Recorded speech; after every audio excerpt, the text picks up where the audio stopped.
Well, The Australian is reporting that the Albanese government could be having second thoughts about unveiling its 2035 emissions reduction target. Now, the target's supposed to be made public in February next year, but it sounds like the government is not convinced it would be a good idea to announce the target prior to the election. Matt, I wonder why the government would balk at releasing an emissions target. Well, I think the main reason here is the Labor government is preparing for minority government. They're keeping their powder dry on issues like this, so they can keep some things in the bottom drawer to pull out when they, I think, inevitably may have to negotiate with Teals and Greens after the election. And so it'll be, if you vote for the Labor Party at this election, you'll be giving them in effect a blank cheque to, after the election, write out a massive IOU to the Greens and Teal parties. And I don't think that's fair to the Australian public, but, you know, the Australian public have a chance to see through that and not vote for a Labor Party that cannot commit to what they'll actually do in the next term of government, because they'll probably, to form government, need the support of Greens and Teals. And, of course, the Greens and Teals will want that emissions target to be as high as possible. Now, I think what we just need to do, though, the overall issue here is let's just drop all of these targets. It's just absolutely absurd. We have an economy tanking. We have massive geopolitical risks on our doorstep. None of those countries to the north of us are taking climate targets seriously. It's about time we drop these absurd climate change targets, and focus on the only target that matters right now, a cost of living target, to bring down inflation for people and get our standard of living back up to a reasonable level. Well, taking you up on that point, Basil, I wanted to ask you, if Trump wins and pulls out of the Paris Agreement, as he did last time he was in power, and if the rise of Conservatives in Europe continues, then Australia could set an ambitious emissions target only to end up out on a limb all on its own. Yeah, that's absolutely correct. And I think the ambition on its own is fine. The ambition to get towards net zero, no problem. We should all be striving for a more sustainable future. No argument with that. But locking ourselves into targets that are more than likely going to be unachievable does nobody, including the industry that is there to try and help us get to those targets, any good. Our best bet is to work our way towards net zero, keep the lights on, keep the costs down, and get there when we do. Locking ourselves into unachievable targets does nobody any good at all. Yeah, well, I mean, the other point you make there, and it's a point well made, unachievable. We're barely going to make, or barely on track to make, the 2030 target. You know, the cost of power is through the roof. We're being warned about potential blackouts. So for the government prior to the next election then to trumpet a brand new target of whatever it's going to be, 60% or whatever, is only going to frighten everyone even more. So I can understand their reticence. While we're on the subject of targets, Swedish car maker Volvo has become the latest big-name manufacturer to scrap its green energy dreams. They've dropped their promise to go all-electric by 2030. Matt, Volvo are known for the safety of their vehicles, but clearly they don't want to take a risk with renewables and electricity and their business plan going forward. Well, I'm just glad, James, that the principle that the customer is always right is re-establishing itself. I mean, that's the way it should work. That's the way a good, well-functioning market should work, is that the car companies, the manufacturers of any good, are actually there to serve the interests of the customers, not there to serve the interests of governments, not there to serve the interests of activist green movements that want to establish arbitrary targets on different numbers. What Volvo should be in the business of doing is producing cars that people want to drive.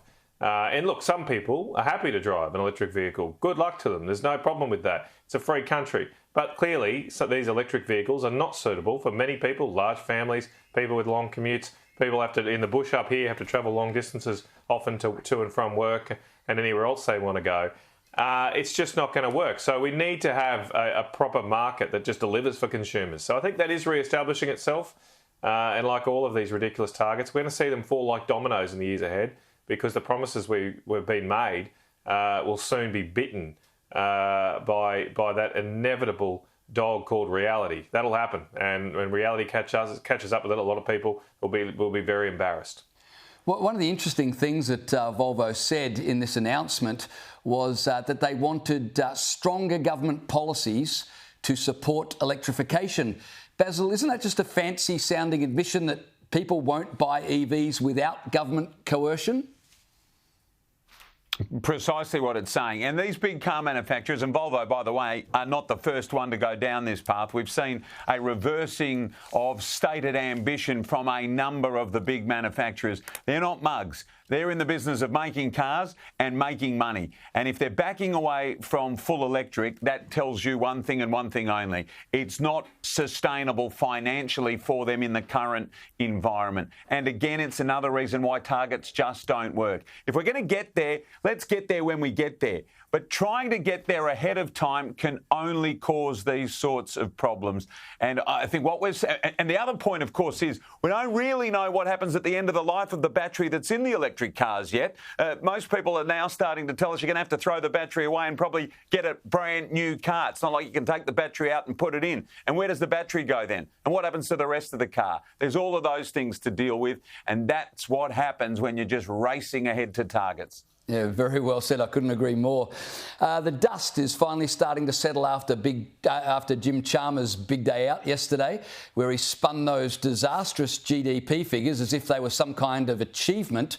But for all the Treasurer's hard work, I don't think anyone was buying what he was selling. The reaction to the data has been less than enthusiastic, you could say. Matt, can you claim to be winning by keeping the country out of recession by record spending that's fueling inflation?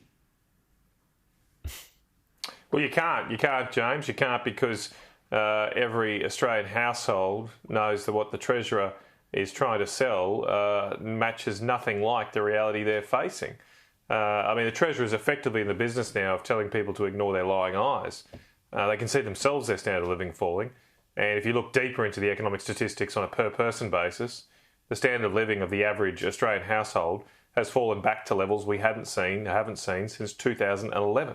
We've gone back, in just 2 years of this Labor government, we've gone back 13 years. And that's never been, it's just an unprecedented reduction, and everybody can feel that. And then the Treasurer is trying to say, no, you've never had it better. You've got a great government that's doing great jobs.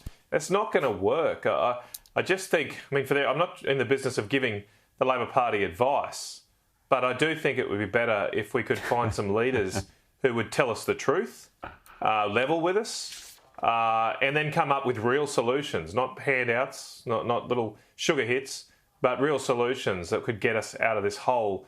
And the longer the Treasurer continues to try and tell us fairy tales, the sooner he's going to find himself having a pretty nasty ending. Yeah, well, Basil, record spending and just bringing more and more people into the country hardly sounds like a financial plan.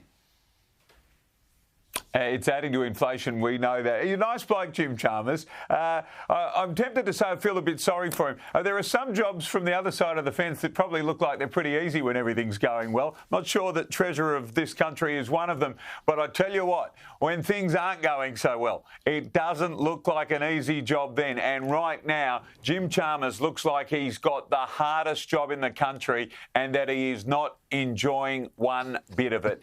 This is a tough sell, and he's not doing a very good job of selling our financial position to the Australian public at the moment, because what everyday Australians understand is the cost of living. And is the cost of their everyday existence going up? Yes, it is. That's the language everyday Australians understand. And on that score, he's being marked with a big cross. Now, I've got to go to a break, but before I do, Basil, I want to get your tip. I know you're an AFL lover. Who's going to win the premiership? The finals start today. Who's going to win? 5 teams can win it, I reckon, but Sydney have been the best team all year. So Sydney, but they're going to need a little bit of luck.